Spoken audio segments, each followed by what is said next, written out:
Hay recuerdos que la verdad desafían toda lógica, momentos que se forjan en pleno caos de una guerra y que en lugar de dejar cicatrices se convierten en algo sublime.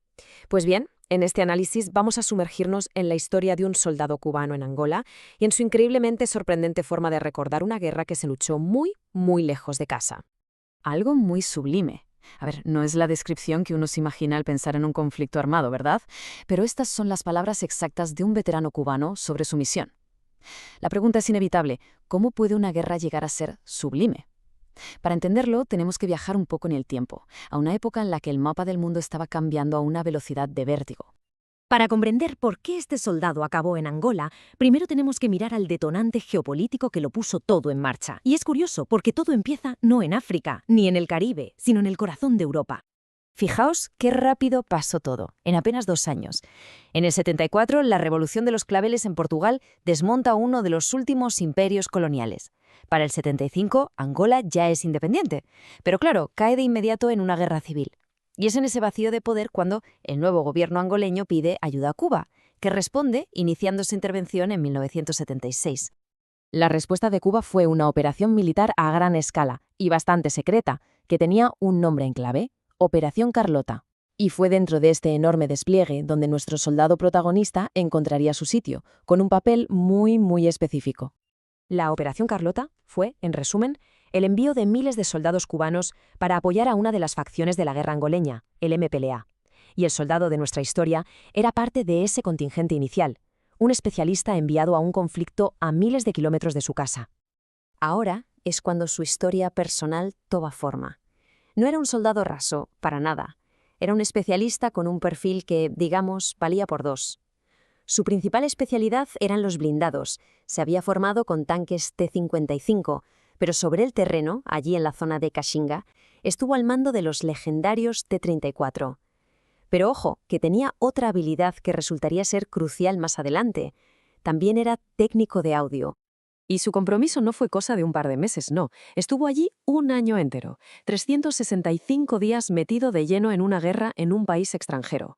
Y claro, un año es tiempo más que suficiente para que un lugar te cambie y para que tu misión se transforme de maneras que jamás habrías imaginado. Porque esto es lo interesante.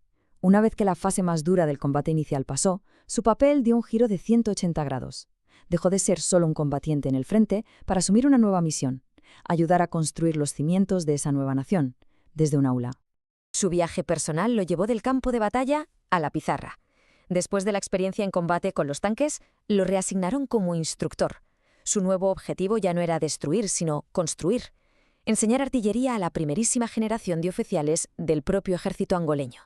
Y esto nos da una idea de la importancia de su nuevo rol. La escuela Nicolau Gómez Spencer fue un verdadero hito. Antes de que existiera, los oficiales angoleños tenían que irse a formar al extranjero. O sea que esta escuela era un símbolo de ruptura con el pasado colonial, y él estaba justo en el centro de esa transformación. Pero el recuerdo más profundo, ese que se convertiría en sublime, no tiene nada que ver con tanques ni con batallas.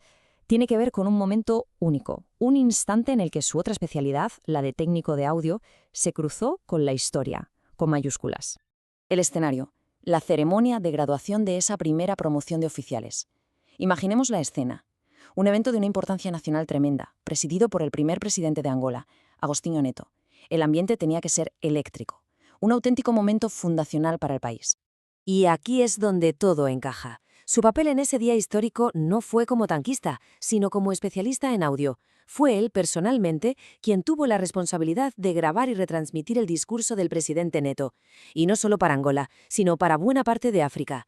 Por un momento, su habilidad técnica fue el canal a través del cual se escuchó la voz de una nueva nación. Y así, volvemos al principio. Ahora podemos conectar toda su experiencia, la guerra, la enseñanza, esa graduación, con aquella reflexión inicial tan potente. Y quizás ahora empezamos a entender de dónde viene ese sentimiento tan sublime. Esto lo resume todo a la perfección. La dureza de una guerra en un país lejano se transforma en un gran recuerdo. La mezcla tan extraña de combatir y luego enseñar se convierte en algo muy sublime. Y la misión de defender a otros pueblos acaba en una convicción total: nunca me arrepentiré. Para él, está claro que el propósito de todo aquello fue mucho más grande que la propia experiencia. La historia de este soldado no nos da respuestas fáciles, la verdad. Más bien, nos deja con una pregunta flotando en el aire, una pregunta fundamental. ¿Qué es lo que hace que una experiencia tan extrema, una guerra en tierra extraña, se transforme no en una herida, sino en el recuerdo más sublime de toda una vida? Es algo que sin duda da para pensar.